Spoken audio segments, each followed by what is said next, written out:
नमस्कार, आप सभी का स्वागत है भारत 24 पर। मैं हूं आपके साथ पूर्णिमा मिश्रा। शाम के 6 बज चुके हैं और वक्त है दहाड़ का।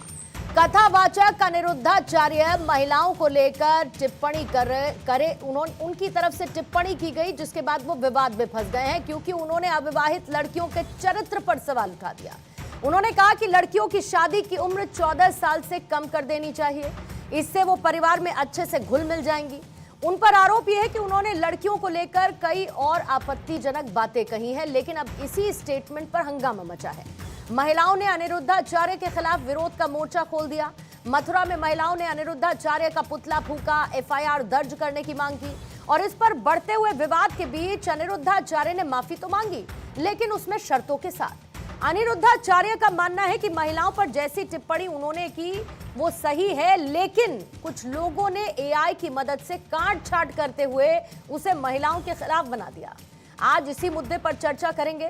पूछेंगे कि लड़कियों के चरित्र पर सवाल, एआई कैसे हुआ जिम्मेदार। क्योंकि अब लड़कियां लाते हैं 25 साल की। अब 25 साल की लड़की 4 जगह वो की होती है, सब नहीं पर बहुत। और वो 25 साल की जब तक आती है तो पूरी जवान होके आती है। जब जवान होके आएगी तो स्वाभाविक है कि वो अपनी जवानी कहीं ना कहीं तो वो उसकी जवानी फिसल जाएगी। कि आजकल कुछ लड़कियां, अब देखो मेरी वीडियो से कुछ शब्द हटा दिया, जब कुछ शब्द हटा दिया तो सीधी बात रह गई कि लड़कियों को बुरा कह दिया गया। तो कुछ शब्द यदि आप हमारे हटा देंगे वीडियो से तो वो तो सारी लड़कियां खराब के लिए वीडियो तैयार हो जाएगी, फिर लोग उसको गलत यूज कर सकते हैं। तो मेरे द्वारा कभी नारी का अपमान नहीं किया जा सकता। नारी तो हमारी लक्ष्मी है। हमारे ब्रजमंडल में तो श्याम सुंदर राधा रानी के चरण दबाते हैं। यदि आधी अधूरी बात सुन के आपका दिल दुखा तो मुझे क्षमा अवश्य करें। तो आइए दहाड़ की चर्चा शुरू करने से पहले सवालों का जिक्र करती हूं, जिसके इर्द गिर्द चर्चा बढ़ेगी आगे। पहला सवाल यही रहेगा, नारी पर बदजुबानी, कथावाचक की कैसी वाणी। अनिरुद्धाचार्य का झोल, लड़कियों पर विवादित बोल। फ्लो में भूले मर्यादा, अब माफी से चलेगा काम।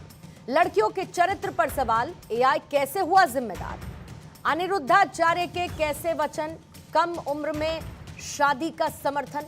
हमारे साथ मेहमानों का खास पैनल मौजूद है और साथ ही स्क्रीन पर वो तमाम सवाल भी रखेंगे जिनका जिक्र अभी मैंने किया।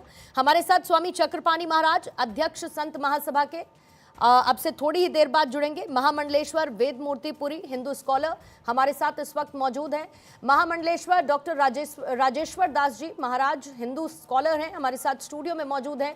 ऋतु सिंह जी, हिंदू स्कॉलर, हमारे साथ मौजूद हैं। प्रियंका जी, हिंदू स्कॉलर हैं, हमारे साथ स्टूडियो में मौजूद हैं। और स्वामी उपमन्यु जी महाराज, हिंदू स्कॉलर के तौर पर आज चर्चा का हिस्सा है। आज इसी मर्यादा को और वाणी को समझने की कोशिश करेंगे जो अनिरुद्धाचार्य की तरफ से इस्तेमाल की गई और फिर उस पर जो शर्तों के साथ उनका क्लैरिफिकेशन आया है उसको समझने की कोशिश करेंगे। सभी मेहमानों का बहुत बहुत स्वागत करती हूं।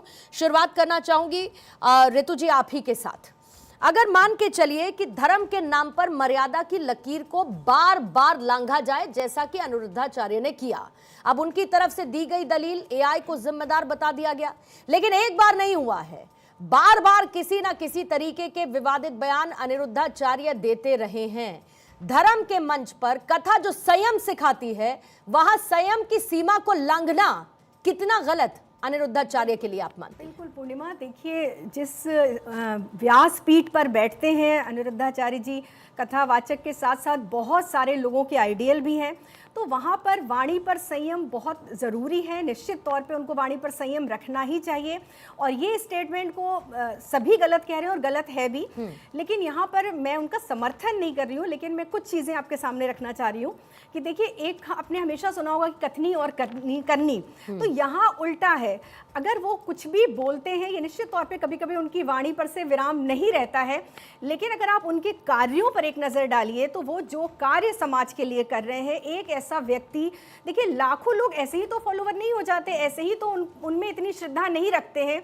अभी उन्होंने वाणी से वचन कुछ बहुत ज़्यादा खराब बोले, लेकिन आप सोचिए इतनी बेघर माओं को रखना, जो कि उनका वृंदावन में गौरी गोपाल आश्रम है, जो लोग जो आज विरोध कर रहे हैं, सड़कों पर उतर रहे हैं, वही अपनी माओं को नहीं रख पाते हैं, बेघर कर देते हैं, निकाल देते हैं वृद्ध होने पर, और वो उनकी सेवा एक बेटे की तरह कर रहे हैं। कितनी महिलाओं का विवाह कर रहे हैं, हॉस्पिटल चला रहे हैं। तो एक व्यक्ति जो समाज के लिए इतना कार्य कर रहा है, दूसरी बात इतना हंगामा बरपा हुआ है। एक बात बताइए, लोगों ने तो किसी को भी नहीं छोड़ा, तुलसीदास जी पर भी प्रश्न उठते हैं, ढोल गवार नहीं तो उठाइए, किसने रोका? लेकिन दूसरी बात और है, ये मैं जरा ऋतु जी कुछ तस्वीरें आ रही हैं, बस उसके बाद मैं चाहूंगी आप कंटिन्यू करें, क्योंकि मेरे पास आपके लिए